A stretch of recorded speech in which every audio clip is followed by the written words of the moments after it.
जसा उत्साह आपल्याला राज्यभर दहीहंडीचा पाहायला मिळतोय तसाच उत्साह पुढारीच्या न्यूजरूम मध्ये सुद्धा आहे। थेट जाऊयात प्रतिनिधी श्रेयस यांच्याकडे।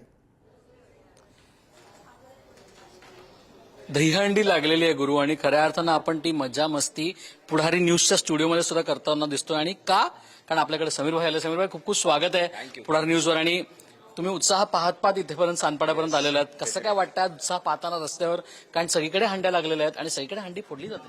हो, अगदीच प्रचंड उत्साह आहे। आणि मला असं वाटतं कोविडच्या सगळ्या मधल्या ह्याच्या नंतर आता तो मागच्या वर्षीपासून जरासा अजून वाढलाय आणि खूपच धमाल आहे। म्हणजे मला येताना तेच होत होतं की अरे आपण जर एक 5-10 वर्षापूर्वीचे आपण असतो तर कदाचित गर्दीत घुसता आलं असतं, मस्त तिकडे मजा करता आली असती मित्रांबरोबर। पण येस, तुम्हाला सगळ्यांना सगळ्यात आधी पुढारीच्या सगळ्या प्रेक्षकांना दहीहंडीच्या कृष्ण जन्माष्टमीच्या खूप खूप शुभेच्छा। आणि तुम्ही मला इथे बोलवलं त्यासाठी तुमचे खूप आभार। पण खरं तर आज समीर भाई आपल्या सोबत, त्यामुळे कलेचा वारसा किंवा काही गोष्टी ज्या असतील त्या दुसऱ्या आहेत, पण सर गाणं ही पण आपली एक खरं तर जमेची बाजू आहे। त्यामुळे आपण पहिलं गाणं घेऊया सर। आता कुठलं गाणं? नक्की, कृष्ण जन्माष्टमी आहे त्यामुळे कृष्णाचंच गाणं म्हणतो। हरे कृष्णा हरे कान्हा मनरंजन मोहना, हरे कृष्णा हरे कान्हा मनरंजन मोहना, कन्या सासूर्यासी जाए, हे कन्या सासूर्यासी जाए, मागे परतोनी पाहे, तैसे झाले माझ्या जीवा, केव्हा भेटसी केशवा, हरे कृष्णा हरे कान्हा मनरंजन मोहना, हरे कृष्णा हरे कान्हा मनरंजन मोहना। तुम्ही बघताय तर आम्ही खऱ्या अर्थानं तुमच्या गाण्यानंतर आम्ही हंडी सुद्धा लावली, त्यामुळे आपण सेंटरला येऊन आपण हंडी सुद्धा फोडणार आहोत। पण त्या सगळ्यात गोष्टीमध्ये एक खूप धमाल गोष्ट काय आहे की आपल्या ज्या आठवणी असतात त्या आपल्याला नॉस्टॅल्जिक करणाऱ्या असतात। तर अशी काय दहीहंडीची आठवण आहे का जी नॉस्टॅल्जिया करणार आहे तुमच्या आयुष्यात? दहीहंडीची म्हणजे लहानपणी दहीहंडी आम्ही फोडायचो आणि प्रॉपर त्याच्या आधी 10-15 दिवस ती प्रॅक्टिस करायची, थर कसे लावायचे आणि ते सगळं। सो ती एक आठवण आहे की एक दिवशी झालं असं की आम्ही ठरवलं होतं की साधारण या उंचीवरती आपल्याला ती दहीहंडी लावायची। आणि नेक्स्ट डे जेव्हा ऍक्च्युअल जे लोक बांधायला गेले ती हंडी ती वेगळीच होती आणि ती थोडीशी वर झाली, त्यामुळे आमचे थर जे सुरू होते ते तिथपर्यंत आम्ही पोचलो। पण त्यानंतर वर आहे म्हटल्यानंतर आता काय करायचं बरं, आणि एवढी सगळी लोक आलेत त्यांच्यासमोर, म्हणजे सगळे लोक हे बघा एवढी 10-15 दिवस आपलं रात्रभर बाहेर प्रॅक्टिस करतायत आणि हे बघा हे काय आता काय फुटत नाही हंडी। आणि त्याच्यानंतर जे काय एम्बॅरेसिंग वाटलं होतं, बरं त्यात असं असतं ना की आपल्याला त्यावेळेला जरा काही विशेष कोणीतरी बघावं आपल्याला दहीहंडी फोडताना, अशा वाटणाऱ्या काही त्याच व्यक्तीने बघावं असं वाटत असतं। त्या व्यक्ती तिथे असताना आपण अरे हंडी इतक्या वर आहे, आपण आता काय होत नाही, तर मग हळूच आपलं थोडंसं हे करून मग परत अरे खाली घे करून आणि मग काहीतरी आपलं करून ती फोडली कशी बशी आम्ही।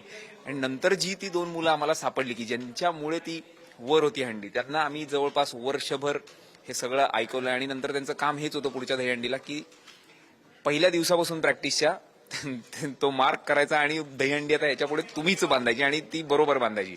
त्यामुळे अशा अनेक आठवणी आहेत की ज्या दहीहंडीच्या होत्या। आणि आता माझी मुलगी लहान आहे, ती पहिल्यांदाच हे अनुभवणार आहे दहीहंडी, तिच्या शाळेतही झाली आणि असं तसं। त्यामुळे आता मला पुन्हा ते एकदा मजा वाटते की फ्रॉम द स्क्रॅच किंवा फ्रॉम द झिरो ते पुन्हा सगळं आपण पुढच्या पिढीला जेव्हा देतो आपल्या या परंपरा किंवा आहे, त्यामुळे स्पेशल फिलिंग आहे यावर्षी। त्या स्पेशल फिलिंगला कुठलं गाणं असलो? स्पेशल फिलिंगला गाणं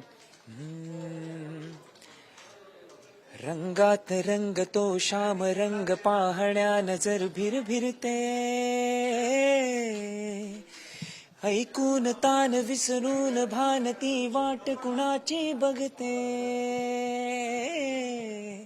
रंगात रंग तो श्याम रंग पाहण्या नजर भिरभिरते, ऐकून तान विसरून भानती वाट कुणाची बघते। गुरु खऱ्या अर्थानं आपण हा उत्साह इथं करतोय, पण त्यांच्या मालिकेत सुद्धा तो उत्साह तसाच केला गेला. तर यावेळी सिरियलमध्ये सुद्धा तो उत्साह दहीहंडीचा झाला होता. काय होता तो एपिसोड, काय होता श्रवण? इंटरेस्टिंग एपिसोड आहे. कारण तेजस प्रभू हे जे पात्र आहे याचा तिथीनुसार वाढदिवस हा कृष्ण जन्माष्टमीच्या दिवशीचा आहे आणि त्यामुळे त्या घरामध्ये त्या दिवशी माझा म्हणजे तेजस प्रभूचा वाढदिवस आणि कृष्ण जन्माष्टमी असा एकत्र सोहळा असतो दरवर्षी. यावेळेला थोडंसं आमच्या तुम्ही मालिका तुम्ही बघतच असालच, त्याप्रमाणे मला शिक्षा केलेली असल्यामुळे मी घराबाहेर आहे आणि आमच्या कुटुंबातला जो कृष्ण सोहळा आहे त्याच्यामध्ये मी गाणं गातो आणि मग तो कृष्णाष्टमीचा सोहळा संपन्न होतो असं ते आहे. पण यावेळेला मी घराबाहेर आहे, घरामध्ये सगळेजण आहेत, त्यामुळे आता मी ते कसं ते सगळं होणार. त्यामुळे सगळ्याच जणांना असं वाटतं की अरे ह्याचं गाणं झाल्याशिवाय तो संपन्न होत नाही सोहळा, मग हा आता गाणं गाणार का किंवा काय हे बघण्यासाठी तुम्ही आमची मालिका बघत राहा. थोडं तुझं आणि थोडं माझं त्यात तुम्हाला कळेल. पण फार इंटरेस्टिंग सोहळा असणार आहे आणि एपिसोडही असणार आहे. पण ते गाणं कोणतं होतं जे तुम्ही गाणार आहात? हेच अरे कृष्णा अरे खाना जे होतं ते. त्यामुळे आणि खूप इमोशनल मोमेंट असणार आहे ह्याच्यासाठी सुद्धा की मी खूप इच्छा असूनही आज जाऊ शकत नाही, माझ्या कुटुंबाबरोबर हा सोहळा साजरा करू शकत नाही आणि कुटुंबातल्याही सगळ्यांना वाटतंय. पण परिस्थिती अशी असल्यामुळे मला बाहेरून पण चला इथून तर इथून, त्यामुळे मी तिथून ते गातोय आणि आतमध्ये त्याच्यावरतीच तो सगळा सोहळा संपन्न होतोय असा तो एक सिक्वेन्स आहे. तो तुम्ही नक्की बघा, तुम्हालाही आवडेल. पण ना आता आपल्याकडे ही दहीहंडी आम्ही लावलेली आणि आम्ही सकाळपासून आम्ही कलाकारांना सगळ्यांना हंडी फोडायला लावतोय. बरं, आम्ही ते सोपं करत नाही आहोत कारण आम्ही त्या डोळ्यावर पट्टी बांधून वगैरे तुम्हाला गाईड करून करतो. आता तुम्ही एकटेकडे आहात आणि आपल्याकडे आपलं बेस्ट एनर्जी काय, आपली बेस्ट ताकद काय, तुमचं गाणं. त्यामुळे आता तुम्ही गाणं गात त्या सुरांना पकडत पकडत तिकडे जा आणि खऱ्या अर्थानं हंडी फोडा असं मला वाटतं. ते गाणं कोणतं असेल? हर तरफ है ये शोर, आया गोकुल का चोर, आज हम लोग मस्ती करेगा. आया हर तरफ है ये शोर, आया गोकुल का चोर, आज हम लोग मस्ती करेगा. कभी मटकी फोड़े कभी नैना जोड़े, आज गड़बड़ घोटाला चलेगा. सुपर. खूप खूप खूप धन्यवाद की तुम्ही आमची हंडी अशी छान फोडले, चॉकलेट्स पडलेले आहेत. पण माझा प्रश्न तो आहे की इतकी धमाल तुम्हाला आज करायला मिळाली. तुम्ही आताच म्हणलात की आता माझी मुलगी सुद्धा आहे, तिला सुद्धा मला हे सगळं दाखवायचं आहे. कुठली परंपरा आहे आपली महाराष्ट्राची तुम्हाला तिच्यापर्यंत पोहोचवायची आणि तिने ती जोपासली पाहिजे असं तुम्हाला वाटतं? मला वाटतं सगळ्याच म्हणजे आपले जे सण उत्सव आहेत ते तर आहेच आणि मला असं वाटतं की त्या प्रत्येक सणामागे किंवा प्रत्येक आपण जो सोहळा करतो त्याच्यामागे शास्त्र आहे, त्याच्यामागे कथा आहेत.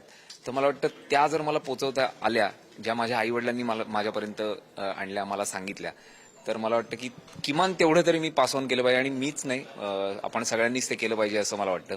कारण हा कुठलाही सोहळा जो असतो किंवा आपण देव ही जी कॉन्सेप्ट म्हणतो ही बाकी शक्ती किंवा हे सगळ्या गोष्टी आहेतच, पण मुळात माणसाला माणूस म्हणून जोडण्यासाठीची ही संकल्पना आहे असं मला सगळ्यात जास्त वाटतं. त्यामुळे माणसांनी एकत्र यावं, उत्सव करावा, त्यानिमित्ताने आपण एकमेकांना भेटतो आणि आपली सुखदुःख शेअर होतात, आपोआप थोडंसं मन हलकं होतं. यासाठी मला वाटतं देव ही कॉन्सेप्ट आहे आणि ती पुढच्या पिढीला पास ऑन करणं हे आपलं काय म्हणतो आपण कर्तव्य म्हटलं तरी हरकत नाही. खरं तर खूप खूप धन्यवाद समीर भाई, इथं तुम्ही आलात आणि इतकी धमाल आमच्यासोबत केलीत. आणि खूप कमालीचं आहे की बाबा आपण सगळेच लोक एवढी उत्साहाने हे करतोय. बाहेरचे आपले दृश्य पण जे आहेत मुंबईच्या सगळीकडे ते दृश्य पण आपण बघू शकतो. तिकडे पण धमाल सुरू आहे, नृत्य सुरू आहे आणि खऱ्या अर्थानं आता जाता सांगता कार्यक्रमाची करायचं पटकन करा ना कुठल्या गाण्याने लगेच. नारायणा रमा रमणा, नारायणा रमा रमणा, मधुसूदना मनमोहना, करुणाघना रे. नारायणा रमा रमणा, नारायणा नारायणा नारायणा. आणि आता आपण थेट चाललोय ते म्हणजे मागठणला, जिकडे खूप धमाल सुरू आहे.